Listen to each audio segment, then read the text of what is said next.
வணக்கம் நண்பர்களே. கடன் ஒன்று நம்ம வாழ்க்கையில் வந்துருச்சுன்னா நிம்மதின்ற பேச்சுக்கே இடம் இல்லாமல் போயிடும். அது மட்டும் இல்லை, குடும்பத்தில் அடிக்கடி சண்டை சச்சரவுகளும் உண்டாகும். அதிலும் குறிப்பாக நகை அடமானம் வச்சுட்டா அதை திரும்பவும் மீட்கிற வரை வீட்டில் சண்டைகள் வந்துட்டே தான் இருக்கும். இதனால் கணவன் மனைவி இடையிலான உறவுகளுக்கு மனஸ்தாபம் ஏற்பட்டு குடும்பமே நிலைக்குலைய வாய்ப்பு இருக்குது. இப்படிப்பட்ட சூழ்நிலையில் அடகு வச்ச நகையை திரும்புவதற்கு செய்யக்கூடிய ஒரு முக்கியமான மற்றும் நல்ல பலன் தரக்கூடிய ஒரு வழிபாட்டு முறையை தான் இந்த வீடியோவில் நாம் பார்க்க போகிறோம்.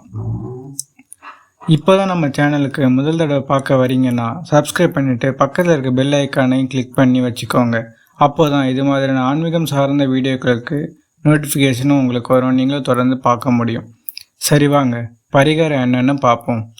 பொதுவாகவே ஒருத்தவங்களோட வாழ்க்கையில் நகை அடமானம் வைக்க போகிறாங்க அப்படின்னா அவங்களுக்கு சுக்கிர பகவானோட அருள் இல்லைன்னு தான் அர்த்தம். யாரோட ஜாதகத்தில் சுக்கிர பகவானால் பாதிப்பு உண்டாகுதோ அவங்க கண்டிப்பான முறையில் அவங்க வீட்டில் இருக்க நகையை அடமானத்தில் வைப்பாங்கன்னு சொல்லப்படுது. அப்படி இருக்கும்போது அடமானம் வச்ச நகையை திருப்பணும்னா சுக்கிர பகவானின் அருள் நமக்கு நிச்சயம் வேணும். அப்படி சுக்கிர பகவானின் அருளை வாங்கணும்னா ஒரு எளிய வழிபாடு இருக்குது. இந்த வழிபாட்டை முழு மனசாக செய்யும்போது சுக்கிரனின் பார்வை உங்கள் மேலே விழும். நீங்கள் நினச்ச மாதிரி உங்கள் நகையையும் மீட்க முடியும். வழிபாட்டு முறை. இந்த வழிபாட்டை நம்ம சுக்கிரஹோரையில் தான் பண்ணணும். அதுவும் குறிப்பாக புதன், வியாழன், வெள்ளி இந்த 3 கிழமையில் வர்ற சுக்கிரஹோரையில் செய்யணும். புதன்கிழமை சுக்கிரஹோரைனா மதியம் 12லிருந்து 1 மணி வரைக்கும் இருக்கும். அதே போல் இரவு 7 மணிலிருந்து 8 மணி வரைக்கும் இருக்கும்.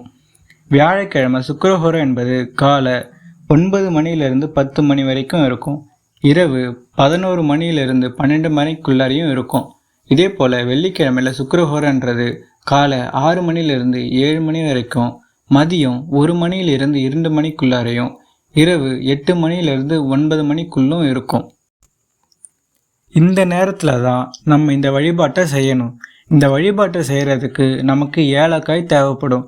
பச்சை கலர் நூல் ஒன்று எடுத்துக்கோங்க. அந்த நூலில் 27, 57, 108 என்ற கணக்கில் ஏலக்காயை கோர்த்து வைங்க.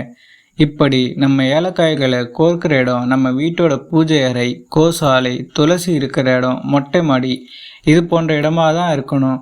வேறு எந்த இடத்துலையும் இந்த ஏலக்காய் மாலையை கோர்க்கக்கூடாது.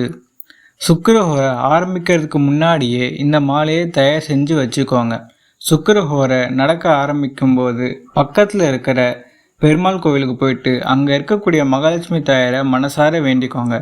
பக்கத்தில் பெருமாள் கோவில் இல்லாதவங்க வீட்டில் இருக்க மகாலட்சுமி தாயாரோட படத்துக்கு இந்த மாலையை போடலாம். கோவிலுக்கு போகிறவங்க ஒரு 5 நிமிஷம் மகாலட்சுமி தாயார்கிட்ட உங்கள் மன கஷ்டத்தை எல்லாத்தையும் சொல்லிவிட்டு அந்த ஏலக்காய் மாலையை போட்டுட்டு வாங்க. அதுக்கான பலனை நீங்கள் சீக்கிரமாகவே பார்ப்பீங்க. முடிஞ்ச அளவுக்கு கோவிலுக்கு போயிட்டு இந்த மாலையை சாத்துறது தான் அதிக பலனை கொடுக்கும். கோவிலுக்கு போயிட்டு வீட்டுக்கு வந்து உங்கள் வீட்டு பக்கத்தில் இருக்கிற சுமங்கலி பொண்ணுங்களுக்கு பாலில் செஞ்ச ஏதாவது ஒரு உணவுப் பொருளை தானமாக கொடுக்கணும்.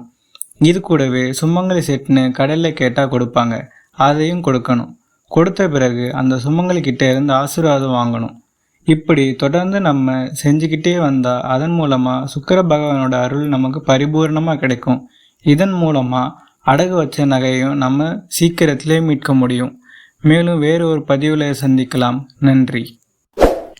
மேலும் இது போல் வீடியோக்களை தொடர்ந்து பார்க்கணும்னா ஆன்மீகம் கற்பம் சேனல் சப்ஸ்கிரைப் பண்ணிவிட்டு மறக்காமல் பெல் பட்டன் அழுத்தினீங்கன்னா உங்களுக்கு எப்போவுமே நோட்டிஃபிகேஷன் வந்து சேரும்.